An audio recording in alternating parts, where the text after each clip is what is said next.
Last Tuesday, my 78-year-old neighbor Ruth handed over her car keys to her son. "It's time," she said. But here's what broke my heart: Ruth could still drive perfectly well. She just didn't trust her body anymore. If you've ever worried about losing your independence, about becoming a burden, or just feeling like your world is shrinking, I want you to know something important. Staying independent after 70 isn't about luck. It's about strategy. Today, I'm sharing 6 tested tips that have helped thousands of seniors keep their freedom, and I guarantee at least one will work for you. Tip number 1, the 10-minute rule that saves independence. Let me tell you about my friend Joan. At 82, she was ready to give up mowing her lawn until she tried this simple trick, the 10-minute rule. Instead of tackling the whole yard, she sets a timer for just 10 minutes. When it dings, she stops, no matter what. Some days she finishes the job over multiple sessions. Other days, that 10 minutes gives her enough energy to keep going. Here's why this works asterisk. It prevents exhaustion that leads to injuries. It builds confidence through small wins. And it keeps you in control of your space. Try it this week with any task that feels daunting: gardening, cleaning, even grocery shopping. That timer gives you permission to stop before you're wiped out. Tip number 2, the balance secret from Tai Chi masters. Now here's something most doctors won't tell you: the number 1 predictor of independence isn't strength, it's balance. One bad fall can change everything. But here's the good news: improving balance takes just 90 seconds a day. My Tai Chi instructor, who's 91 and still teaches 3 classes a day, showed me this simple exercise. The coffee cup stand. First, hold your morning coffee with both hands. Now stand with your feet shoulder-width apart. Now lift one heel slightly off the ground. Hold for 30 seconds while sipping. Now switch sides. Do this daily while waiting for your coffee to cool. Within weeks, you'll notice steadiness on stairs and uneven sidewalks. Tip number 3, the grocery store trick that prevents old person voice. Have you noticed how some seniors start speaking softer until eventually no one hears them? There's a name for this. It's called involuntary whispering syndrome, and it's one of the fastest ways to lose independence. But here's a trick my speech therapist friend teaches.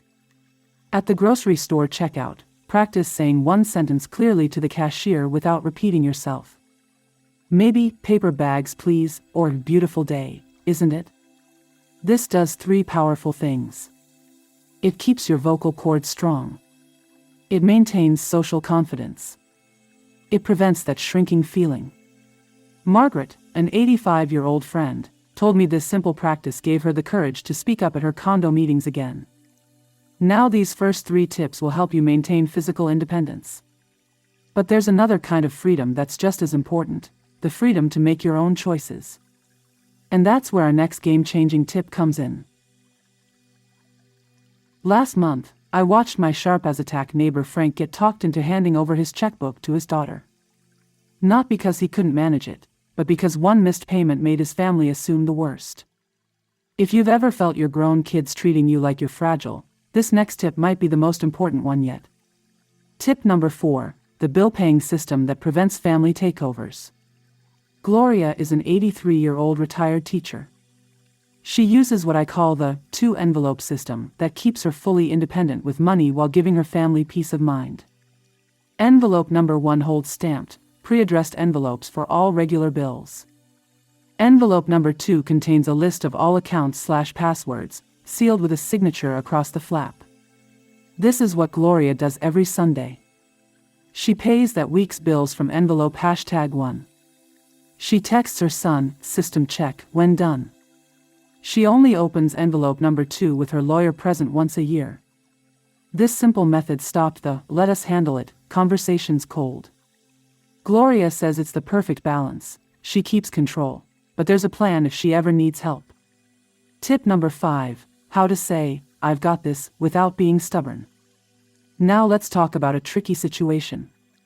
My friend Carl, a 79-year-old former engineer, refused to use a walking stick even after a minor fall.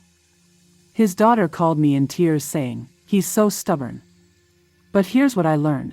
There's a big difference between being stubborn and protecting your independence. And what was the magic phrase that changed everything for them? Let's try it my way first. This works because it shows you're being thoughtful, not reckless.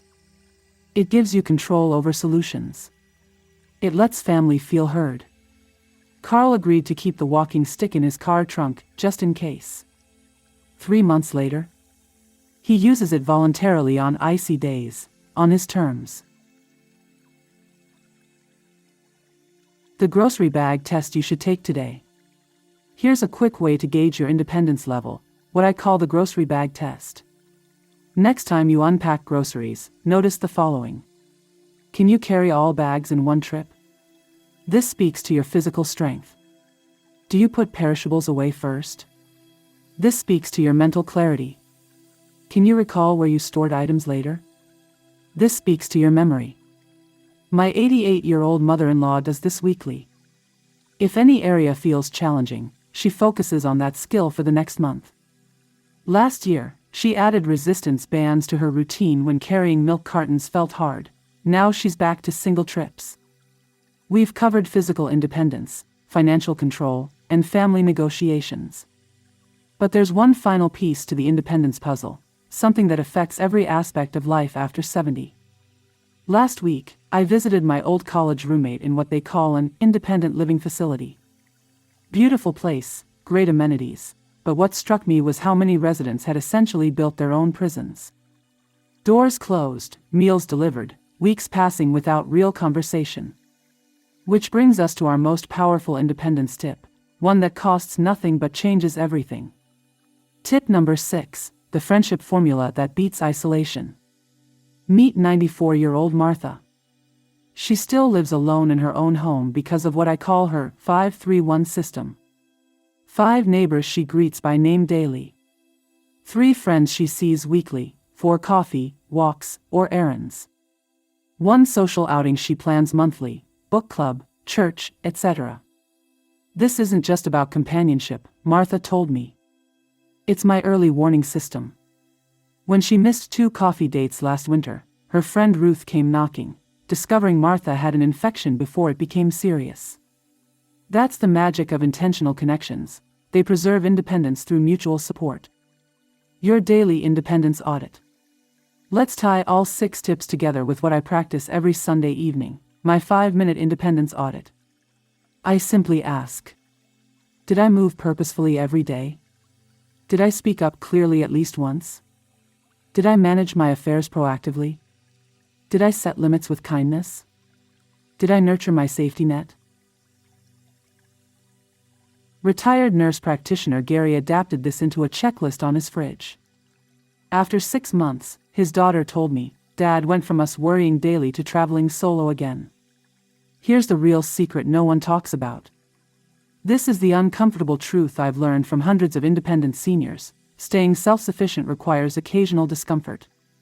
That moment when your knees protest but you take the trash out anyway. When you'd rather stay quiet but speak up at the doctor's office. That split-second decision between, I can't and, I'll try. My 87-year-old yoga teacher puts it perfectly, independence isn't a right, it's a practice. And practice means sometimes falling, then getting back up. Here's your invitation to freedom. Now I want to hear from you. Try one tip this week and tell me in the comments. Which strategy surprised you most? What small independence will you reclaim? Hit like if you believe 70 plus can mean freedom, not fragility. Subscribe for more ways to own your golden years. And remember what Martha told me last week, the people who say, act your age, forget. No one ever outgrows the need to feel capable. Here's to your next independent chapter.